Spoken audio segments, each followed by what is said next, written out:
Saudara-saudara yang dikasihi Tuhan, marilah kita merenungkan firman Tuhan pada hari ini. Marilah kita berdoa sebelum kita merenungkan firman Tuhan.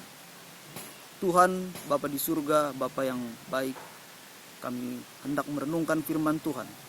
Biarlah Tuhan mengaruniakan kepada kami Roh Kudus-Mu, agar kami boleh memahami akan firman-Mu ini Tuhan, dan terlebih kami boleh melakukannya di dalam kehidupan kami. Terima kasih banyak ya Tuhan.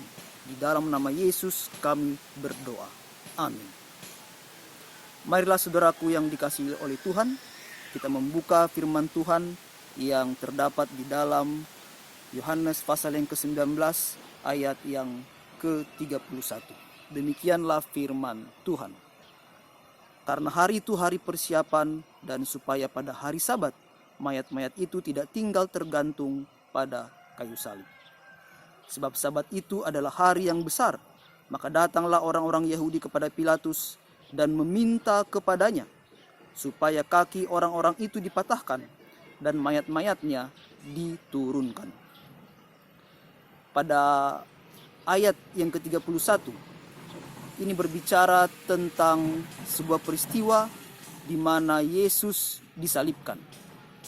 Pada waktu Yesus disalibkan, tepatnya pada kurang lebih 2000 tahun yang lalu, pada hari persiapan, yaitu pada hari Jumat, maka karena Sabat hampir tiba, Sabat hampir mulai, maka mayat-mayat itu harus diturunkan. Bila mana mayat-mayat itu tidak diturunkan, maka mereka menganggap mereka melanggar kekudusan hari Sabat.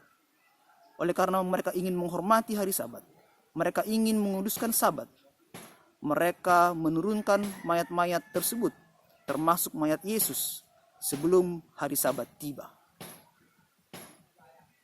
Dan oleh karena itu mereka mematahkan kaki daripada orang-orang yang disalib.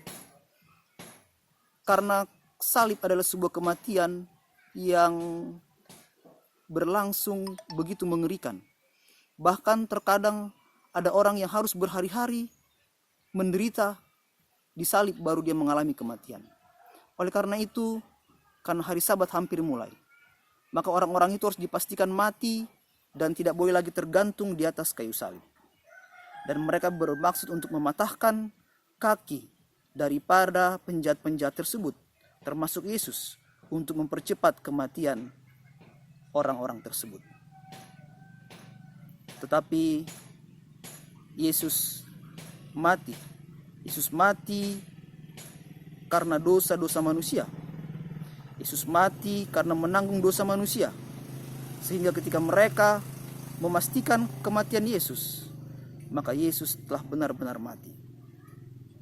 Pelajaran apa yang kita mau dapatkan di sini adalah bagaimana mereka menghormati akan hari Sabat, tetapi mereka menghormatinya dengan cara yang salah.